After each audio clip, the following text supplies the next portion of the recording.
मैं पे new topic देखेंगे 2.2 what do all acids and all basis have in a common. यानी कि यहाँ पे हम ऐसी चीज़ें देखेंगे कि जहाँ पे हमें एसिड और बेसिस के लिए कॉमन फैक्टर मिलता है या नहीं मिलता है। तो इसके लिए हम एक एक्टिविटी देखेंगे। In section 2.1 you have see the that all acidic have similar chemical properties। यानी कि हमने यहाँ पे आगे के सेक्शंस में ऑलरेडी आगे के इसमें हमने देखा था कि कैसे सारी चीज़ें होती हैं वो सेम होती हैं। अब आपका जो 2.1 सेक्शन था 2.1 से लेके सारी चीज़ें आपकी 6 तक ओमिटेड है, ठीक है। इसलिए हमें यहाँ पे इनकी प्रॉपर्टीज़ वगैरह हमें यहाँ पे जानना नहीं मिल रहा है, इसलिए हम इस एक्टिविटी के थ्रू देखेंगे। वी एन एक्टिविटी 2.3 ये भी हमारा ओमिटेड सेक्शन में था। इसमें हमें यहाँ पे ये ये चीज़ें दी गई थी कि एसिड है वो जनरेट कैसे होता है हम मेटल्स को रिएक्ट करते हुए, और कॉमनली कैसे सारे एक्टर्स परफॉर्म करते हैं। अब इसके लिए हम यहाँ पे एक एक्टिविटी परफॉर्म करेंगे टू इन्वेस्टिगेट वेदर और compounds content hydrogen are acidic. यानी कि जितने भी कंपाउंड्स हैं वो अगर हाइड्रोजन कंटेन करते हैं तो यहाँ पे वो एसिडिक फॉर्म में होते हैं या नहीं होते हैं।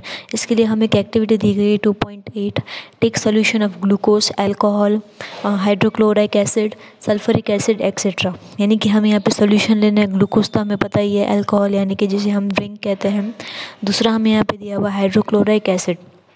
हाइड्रोक्लोरिक एसिड यानी कि हम इसका जो यूज़ है ऑलमोस्ट जो हम ग्लू वगैरह बनाने के लिए करते हैं, या बड़ी बड़ी इंडस्ट्रीज़ होती है जो मजबूत जोड़ बनाने के लिए हम हाइड्रोक्लोरिक एसिड का फॉर्मेशन यूज़ करते हैं। ऐसी इंडस्ट्रीज़ यूज़ करती हैं, तो हम इसका मेनली एग्जांपल ग्लू ले सकते हैं, यानी गम जिसे हम कहते हैं, फेविकोल वगैरह।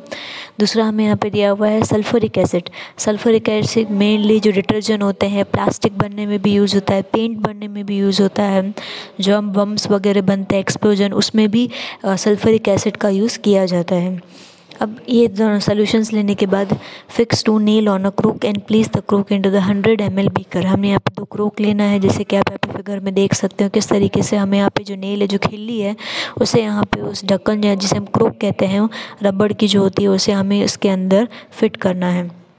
Connect the nail to the 2 terminal of and 6 volt battery. अब यहाँ पे 6 वोल्ट की बैटरी है, उसे हमें कनेक्ट करना है through a bulb and switch as shown in the figure. जैसे कि आपको फिगर यहाँ पे दिखाया गया, इस तरीके से हमें यहाँ पे बल्ब और 6 वोल्ट की बैटरी है वो कनेक्ट करनी है। यानी कि एक नेल में हमें यहाँ पे 6 वोल्ट की बैटरी कनेक्ट करनी है, दूसरे नेल से हमें यहाँ पे बल्ब है यानी कि स्विच और बल्ब को यहाँ पे क्रिएट करना है। ना प्योर सम ड्यूलिक HCl यानी कि हाइड्रोक्लोरिक एसिड ही हमारा होता है, यानी कि ड्यूलाइट हाइड्रोक्लोरिक एसिड जो मेनली हम फूड इंडस्ट्री में जो खाने के लिए यूज़ होता है। यानी कि सिर्फ हाइड्रोक्लोरिक एसिड है वो यहाँ पे सिर्फ ग्लू वगैरह सब्सटेंस बनाने के लिए यूज़ होता है, लेकिन यहाँ पे डिल्यूट सोल्यूशन है, ये हमें यहाँ पे फूड इंडस्ट्री में काफ़ी ज़्यादा यूज़ होता है ताकि ये सोल्यूबल चीज़ें बन सके, यानी कि खाने में भी डलता है।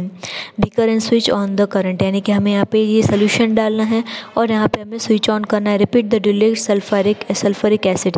अब इसमें हमें डिलीट सल्फ्यूरिक एसिड के लिए भी ये सेम प्रोसेस डालनी है और हमें ऑब्जर्व करना है कि हमने यहाँ पे क्या देखा।